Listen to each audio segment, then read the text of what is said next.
They are planning to transform human society.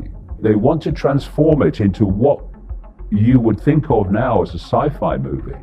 They're openly talking about it. They're talking about 2030 and at that period, a year that comes up in relation to many different things. And the idea is to connect the human brain to AI so that, and I'm summarizing here what they're openly saying, and they're openly saying it because they can't hide it anymore. You know, there comes a point where you are under the radar, but when you actually want to introduce it, you can't hide it anymore, so you have to sales pitch it.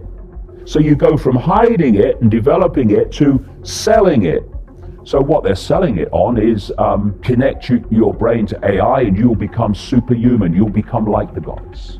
No, you'll become subhuman, not superhuman. You'll become post-human. That's the idea. And people like Ray Kurzweil at Google openly saying that once the AI is connected to your brain, AI will do more and more of human thinking until human thinking as we know it now is negligible and basically disappears.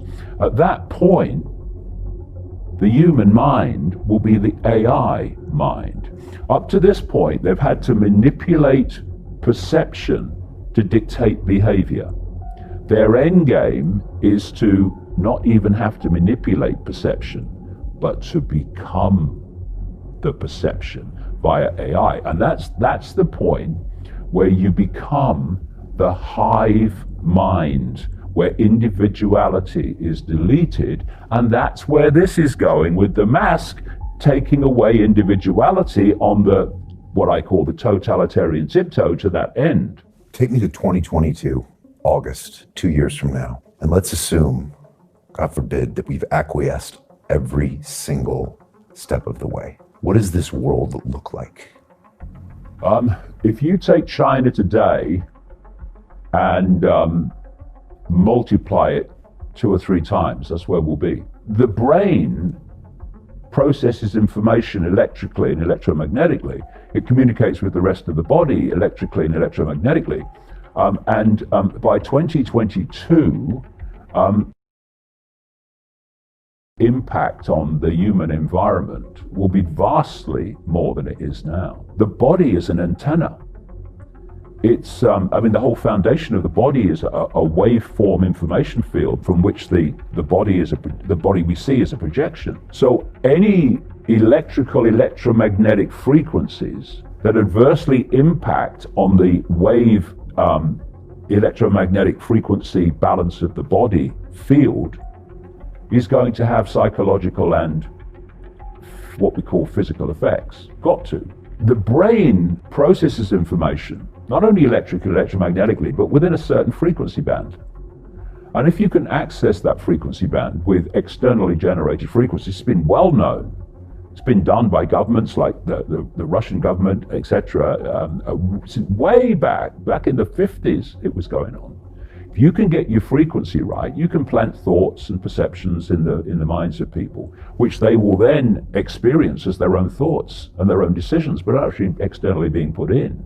So the more you build this grid of frequency, this sub-reality, and by 2022 it will be some way advanced from what it is now, your potential to control the human mind will be greatly advanced even from what it is now, where you have so much control that there won't even be any resistance, because you won't even manifest the thought to resist or the thought to say no, because you're not in control of your mind anymore. This is the progression towards complete AI control of the human mind.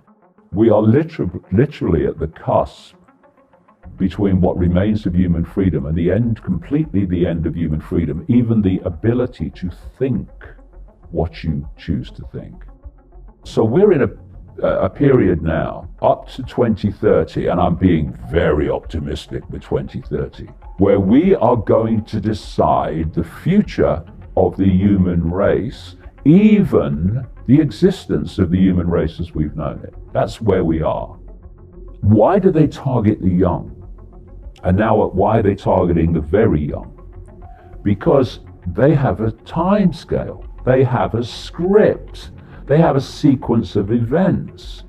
And when they want to complete this transformation in the way I've described to this completely unrecognizable sci-fi world, the young today will be in adulthood or entering adulthood. And so they need those kids today so perceptually programmed that they will submit to anything when the time comes to complete the end game.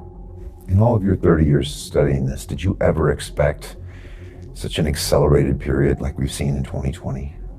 It has happened very, very quickly in 2020, but what's the outcome of it? The outcome of it is no surprise to me at all. I was writing about the basic themes of this in the mid-1990s, so it's no surprise what's happening to me at all. A bit surprised in the speed of it, and the speed of it has come from the speed of acquiescence. I'm sure even the cult have been surprised at the speed of acquiescence. Where they want to go, I've known about that for a very, very long time. I've been trying to get across, taking it out of this hidden into the public arena. And of course they've been laughed at and been ridiculed and been dismissed. And this is why I said a long time ago, it's got to get really bad before we can turn this around, because only then will people realize that actually this is not some theory, this is fact, and this is real, and this is happening. There's such a chasm between what's going on and what most people think is going on. That chasm is a big gap to jump. And it really can only be jumped, it can only be seen by things becoming so bad that actually you can't deny it anymore. And that's what's happened to a lot of people in the last few months, which is why so many more people are looking at this information and starting to do their own research, which is brilliant. The legacy of this is not going to be health, it's going to be economic. And we're just about to see the scale of that.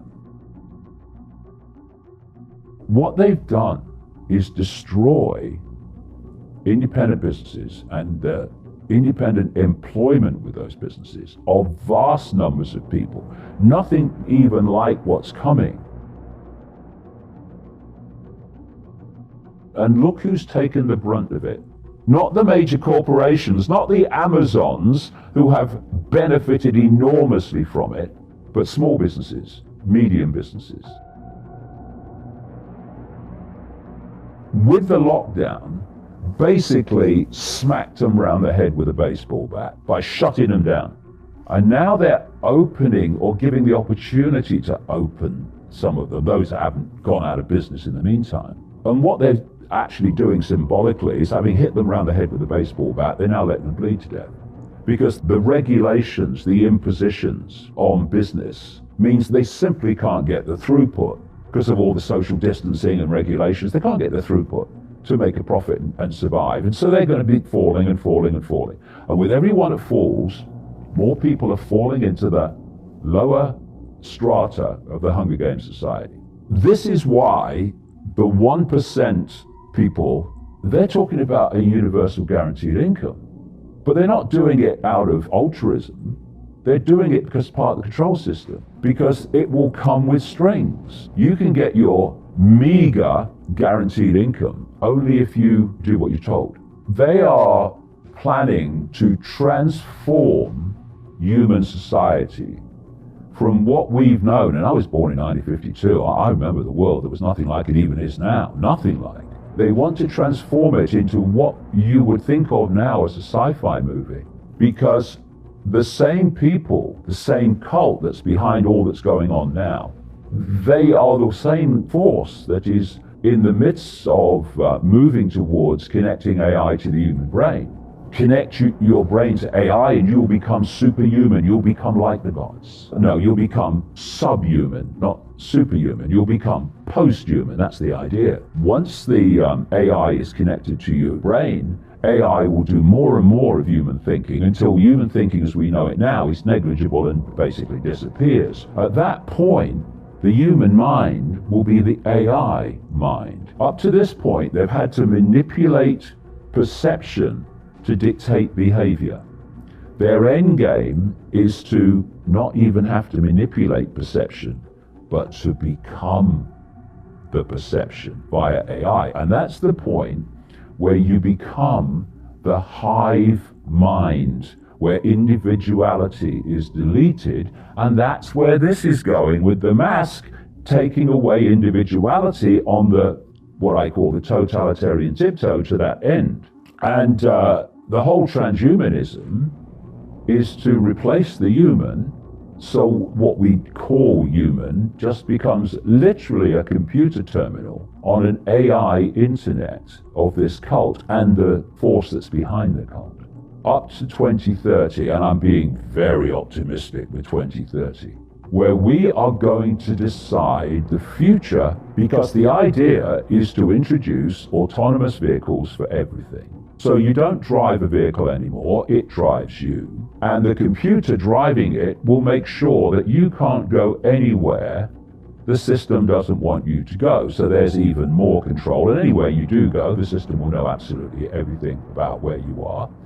Every conversation in the car will be accessible, etc., etc. And of course, you can't have an autonomous car that runs with a petrol engine. So it has to be electric. The whole system has to be electric. So what they've done is they've introduced this other hoax called human-caused climate change, which allows them to centralize power and dictate from the center to save the world. You look at what the centralization of power because of the centralization of power because of the human-caused climate change, we must save the world, and the same force is behind both. And of course, the human-caused climate change is a massive woke agenda. And they've orchestrated that woke mentality to push it through Extinction Rebellion and all these things. But to save the planet, we must go to electric cars. It's nothing to do with save the planet. It's making that transition from the petrol engine to the electrical system, which becomes the autonomous vehicle. Those autonomous vehicles are coming down the line very fast, which is why I say this interim period of a drivable electric car is going to be quite short in their plans. And all over the country now, they are changing the nature of the motorway system, what you call freeway system in America. They're calling them smart motorways. And they're changing them in ways that are dangerous. And people can't, why are they doing that? It's so dangerous. They're changing the system of the road system of Britain for autonomous cars. That's why they're doing it, not for vehicles that we have now.